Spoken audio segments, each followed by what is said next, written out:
Bonjour et bienvenue dans ton cours de néerlandais en ligne. Aujourd'hui, nous allons voir l'ordre de la phrase simple. Une phrase est toujours constituée de blocs de mots qui occupent chacun une fonction bien spécifique. Les deux blocs essentiels sont le sujet, qui fait l'action, et le verbe, qui décrit l'action. Il faut distinguer le verbe conjugué du reste verbal. En néerlandais, dans le reste verbal, on va trouver la particule séparable, le participe passé ou l'infinitif. À côté de ces deux blocs essentiels, on peut trouver toute une série de compléments. Le COD répond à la question quoi.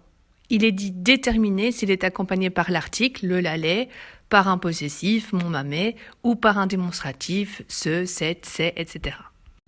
Ou il peut être indéterminé s'il commence par un, des, un peu de, beaucoup de. Le COI répond lui à la question à qui ou à quoi, il est précédé de la préposition an ou pas. Le COD et le COI peuvent en outre être un pronom.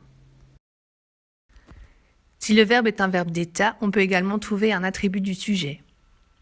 On peut également trouver dans la phrase des compléments circonstanciels, les plus fréquents étant ceux de temps, manière et lieu. On doit distinguer les compléments circonstanciels qui fonctionnent avec une préposition et ceux qui fonctionnent sans.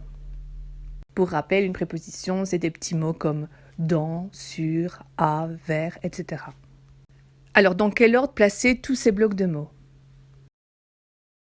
On commence par nos deux blocs essentiels, à savoir le sujet et puis le verbe.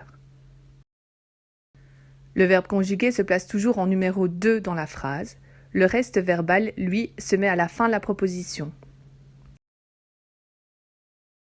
Maintenant qu'on a placé nos deux blocs essentiels, on va s'intéresser aux autres. Ceux qui sont introduits par une préposition, on les garde pour la fin. Dans ce qui reste, le premier élément à placer est toujours le pronom. Si on a deux pronoms dans la phrase, un COD et un COI, par exemple donne-le-moi, comme en français, on commence par le COD.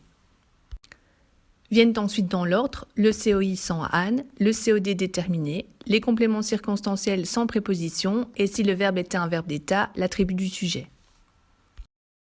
Le dernier des éléments sans préposition à placer est le COD indéterminé. Il ne nous reste plus à placer que les compléments avec préposition, d'abord le COI et ensuite les compléments circonstanciels.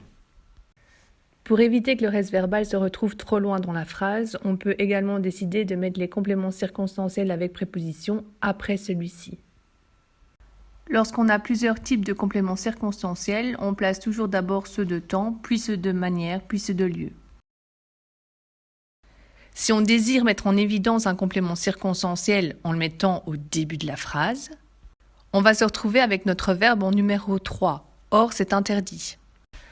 La solution est toute simple, il suffit de permuter le sujet et le verbe pour qu'ils reprennent sa place de numéro 2. C'est ce qu'on appelle l'inversion. Cette obligation de mettre toujours le verbe en numéro 2 veut également dire que contrairement au français, on ne peut pas mettre plusieurs compléments circonstanciels au début de la phrase. On ne peut pas dire par exemple « ce matin, s'il fait beau, avec mes amis, je prends le train » parce que notre verbe va se retrouver en numéro 4 ou 5, ce qui est complètement interdit.